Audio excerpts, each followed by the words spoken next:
Privatization in simple words, the good and the bad. Let's get into the video.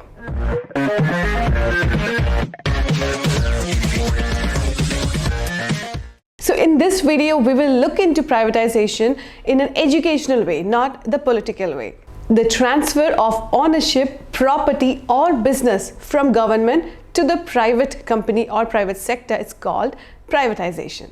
There are many people who are in favor of privatization and there are others who are opposing privatization. Those who are in favor of privatization say that businesses are run better by private than government. Government can interfere in the policy making and things like that, but when it comes to the business, it's better that a private entity does the business. Those who oppose privatization say that privatization in the long run may cause monopoly, and the private companies who will eventually look for only profit, it will affect the whole social cause. So privatization, if done correctly, we have a lot of examples where it has worked out really well for some countries, whereas some countries haven't done it, so haven't carried it out so well. After the independence, India's economic policies were really conservative and it was not at all a one that would support the development of a country. So in 1991, major economic policy reforms came into action, which can be called as the liberalization of Indian economy. So let's jump into the merits of privatization.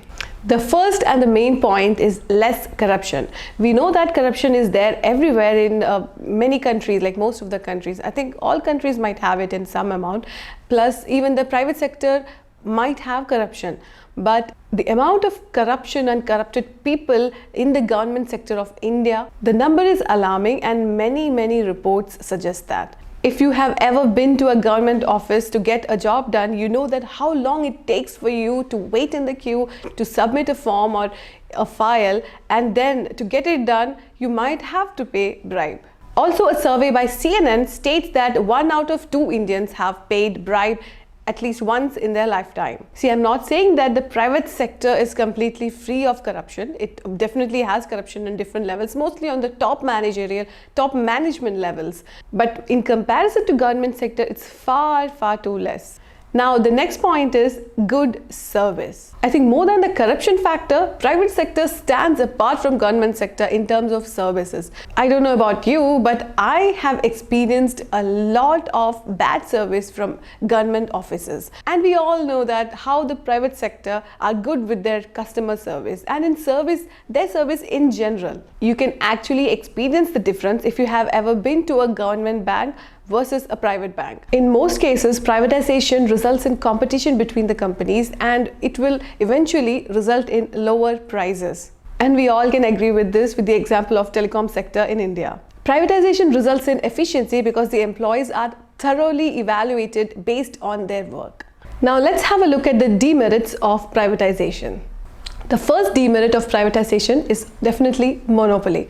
Once the private companies start getting a grip in the market, they slowly start to attain the monopoly and the prices start to increase. But this can be kept under control easily by regulation of monopoly. This has to be done from the government side. One of the steps for the regulation would be price capping, because of which the private companies cannot increase their price beyond a point. The next demerit of the privatization would be neglect of social interest. Since the private companies are mostly profit-oriented, they tend to neglect the social welfare or the social cause, which in turn can be a backlash to the people, to the common public. The next demerit of privatization would be the hindrance of achieving the objective of full employment. So since the private companies work for the profit motive, they tend to cut the cost maximum by reducing head cuts, which means it will cause unemployment in a lot of sectors. So let's have a look at if the privatization is actually good for India.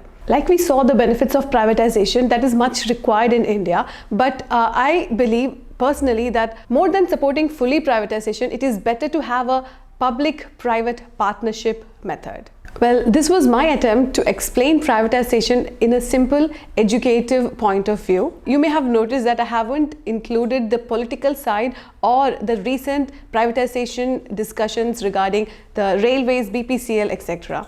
We can have a different video discussing that, but in this video I have only intended to explain in a simple way the merits and demerits of privatization. So you can comment below your opinion, and if you have any suggestions, or if you want me to make videos on any particular topic that you like, that also you can comment. So that's it. If you haven't subscribed, please don't forget to subscribe. Thank you so much. Bye.